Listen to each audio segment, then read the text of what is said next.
With the release of Guardians of the Galaxy Volume 2, Marvel Studios has cemented its ability to take pretty much any random character in its vast publishing library and turn it into a blockbuster event.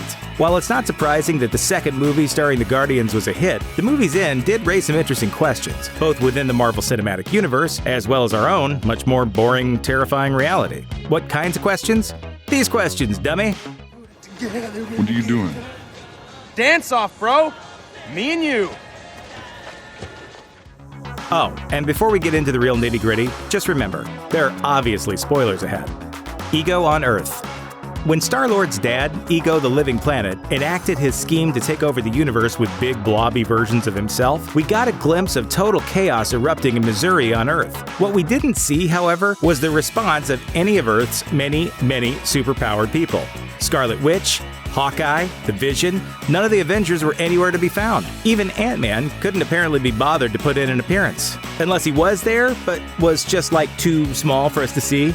Anyway, let's get back on topic. The lack of a superheroic response on Earth was conspicuous by its absence. So when, if ever, will we follow up on the giant blob explosion that occurred in Missouri as a result of Quill's crappy dad? Probably not in Thor, Ragnarok, which seems to take place almost exclusively away from Earth. Will Peter Parker flip past the news of the disaster while he's watching TV in Spider-Man Homecoming? We know that the Guardians of the Galaxy will have some sort of presence in the upcoming Avengers Infinity War, so dealing with the Ego Blob's aftermath may give the spacefaring heroes the excuse to get involved with events on Earth. And while we're on that subject, Nebula on the hunt. By the end of the film, Gamora's sister Nebula is essentially a member of the Guardians, even if no one really likes her very much. But she still leaves to punish Thanos for putting her through hell her entire life. Actress Karen Gillan has already confirmed that she'll appear in Infinity War. So she must be colliding with Thanos one way or another once that movie debuts in 2018, and that's yet another potential way for the Guardians to get mixed up with the rest of Earth's mightiest heroes. Star-Lord's status. We had hints that Star-Lord had some pretty heavy-duty DNA back in the first Guardians of the Galaxy. There have been plenty of little ones, but the biggie was when he held on to the Infinity Stone to defeat Ronan the Accuser and somehow didn't explode into a million star bits. Ego made it sound like the only thing keeping him immortal was the living planet's glowing, brainy core. But is that, true? Ego said that none of his other children had managed to retain their celestial powers except for Peter.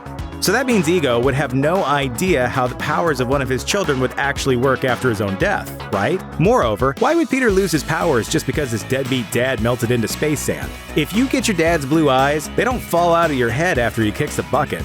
It's entirely possible that Quill is still every bit the Star-Lord he was before Ego died. On the other hand, if Ego is right, that opens up a whole different can of space worms. Peter Quill spent his whole life being, well, him. But if he's relied on his celestial powers to get by in life up to this point, how will the sudden loss of those powers affect him going forward? Romance? By the end of the movie, we saw Gamora finally hint that she may have the same feelings for Star-Lord that he has for her. But beyond that, where the relationship between these two characters goes is anybody's guess. Conflict drives stories. And as Peter pointed out when he referenced Sam and Diane on Cheers, having the couple get together is usually where the story and the audience's interest in said relationship ends. Don't be surprised to see that there's actually trouble in paradise between the two when they next appear. And maybe someone else could come into the picture and throw a monkey wrench into the relationship. Like, say, Star Fox, the legendary space Lothario and younger brother to a certain purple-faced jerk named Thanos. And while we're on the subject of romance, no heroes necessary.